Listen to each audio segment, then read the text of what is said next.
He used to feel things, or at least he thinks he did. There was a time when joy had weight, when sorrow had depth, when anger burned like fire rather than flickering out before it could take shape.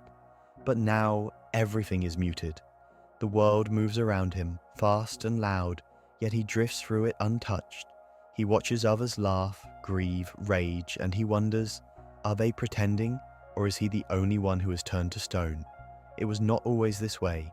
He remembers childhood, or the idea of it, back when pain was sharp and happiness was electric, before the dulling set in, before emotions became echoes, before every experience came pre-packaged in irony, before every genuine reaction felt like an overstep.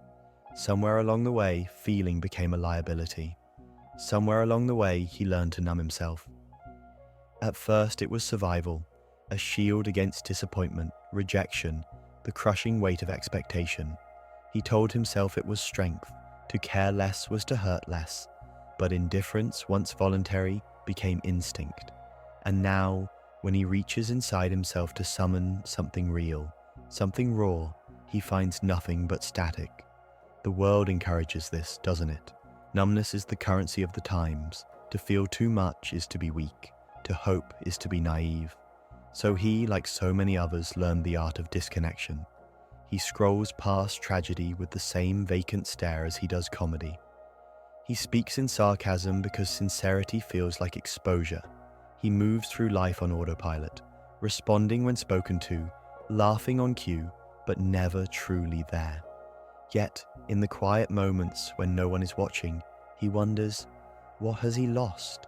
When was the last time something shook him to his core? When was the last time music made his chest ache, or a story left him staring at the ceiling for hours? When was the last time he cried without stopping himself, without feeling embarrassed even when alone? He is not alone in this.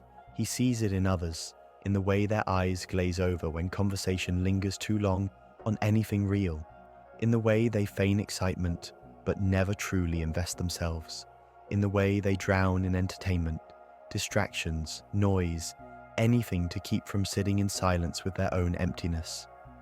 The world is full of people who have trained themselves to feel nothing, and it terrifies him, because what happens when numbness is all that's left? What happens when nothing moves him, when even pain is preferable because at least it would remind him that he is still alive? Perhaps there is still time. Perhaps deep beneath the ice something still burns. But to feel again is to open the door to everything he has avoided: grief, fear, vulnerability. Is he willing to risk it, or is it easier to remain comfortably detached, floating through existence like a ghost, untouched by the world, untouched by himself? He does not know, perhaps he never will, but in the distance he swears he hears something, a faint pulse, a whisper of something long buried. Maybe, just maybe, it is not too late.